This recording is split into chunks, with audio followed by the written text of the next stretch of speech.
El-Muhim, j'ai donné cet exemple, mais on ne va pas s'étaler. On ne va pas s'étaler sur ça. En gros, une des raisons des fitan actuelles, c'est le fait de ne pas maîtriser ce contenu. Et c'est pour ça que je vous le recommande grandement, ce contenu.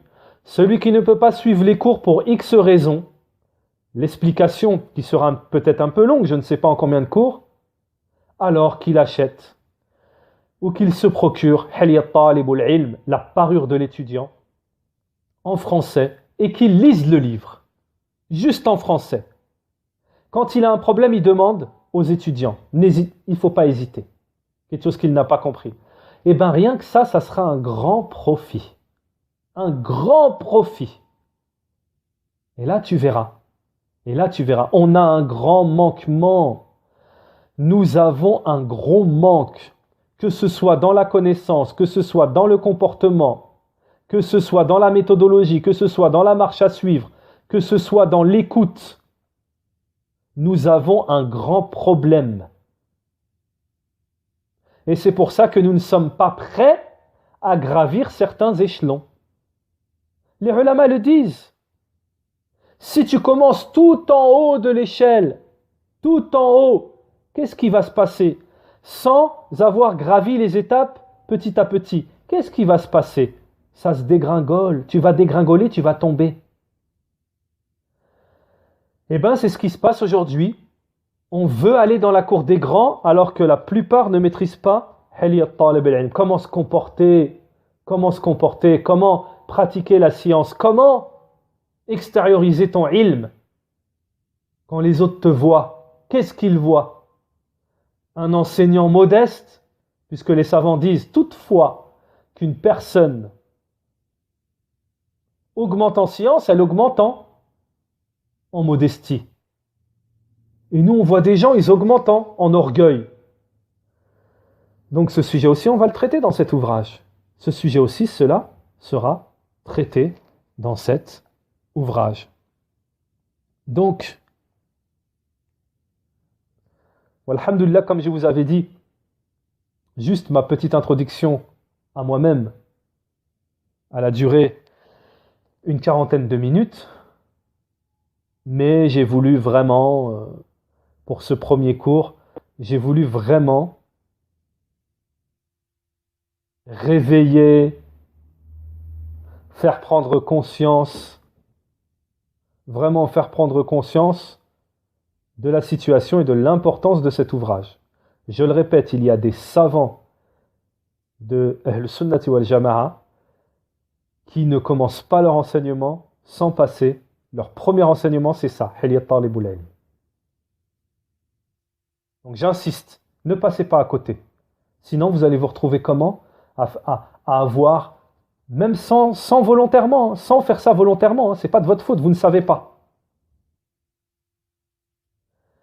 Manquer de respect à un enseignant plus âgé, ne pas lui donner son droit, lui faire une injustice, sans le vouloir. Il ne vous le dira peut-être pas, mais il sera peut-être vexé, vous l'aurez touché dans son, comment on dit, dans son droit, dans son honneur, des fois, oui, dans son droit du plus âgé. Vous voyez, il faut faire très attention. Très attention. Naam. Donc, sur ce, je vous laisse en espérant que ce rappel aura un grand impact. Je souhaiterais rajouter quelque chose, je m'excuse. Je voudrais rajouter quelque chose, puisque les gens ne s'en rendent pas compte. Et comme je vous ai dit, celui qui a étudié avec les savants, celui qui a cette chose-là, que j'essaye de vous expliquer depuis le début, il voit les choses, c'est une sorte de clairvoyance. Allah, il la donne à qui il veut. Wallahi, j'ai constaté, wallahi, par Allah, des gens qui étudient avec des prêcheurs, qui se sont mis en avant, qui ne veulent pas écouter, qui n'ont pas, qui ont un manque.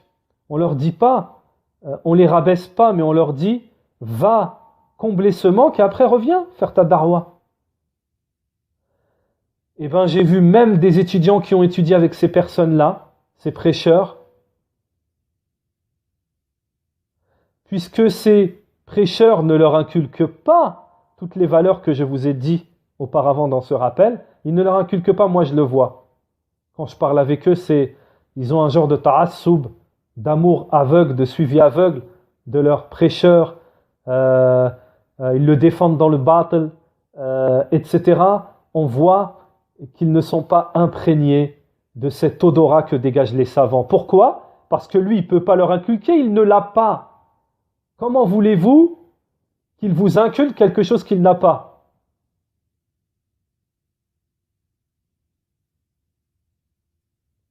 Il y a une parole des savants, j'ai un peu oublié, euh, qui va dans ce sens. Comment peux-tu enseigner quelque chose que tu ne possèdes pas? Naam, comment peux-tu enseigner quelque chose que tu ne possèdes pas? Donc voilà, c'était pour conclure. Ils ne s'en rendent pas compte, ils ne font pas attention. Et ils étudient avec cette personne, ils étudient. Et au bout de même de 5 ans d'études, ils n'ont même pas la sagesse, la hikmah. Ils font des manques de respect à des prêcheurs ou des savants. Ils font du suivi aveugle. Ils ne respectent pas des fois le plus âgé. C'est pas volontaire, hein, dans la manière de parler, dans la manière de répondre, dans la manière dans les échanges. On constate tout cela. Donc vous voyez un petit peu. وصلى الله وسلم على نبينا محمد وعلى آله وصحبه أجمعين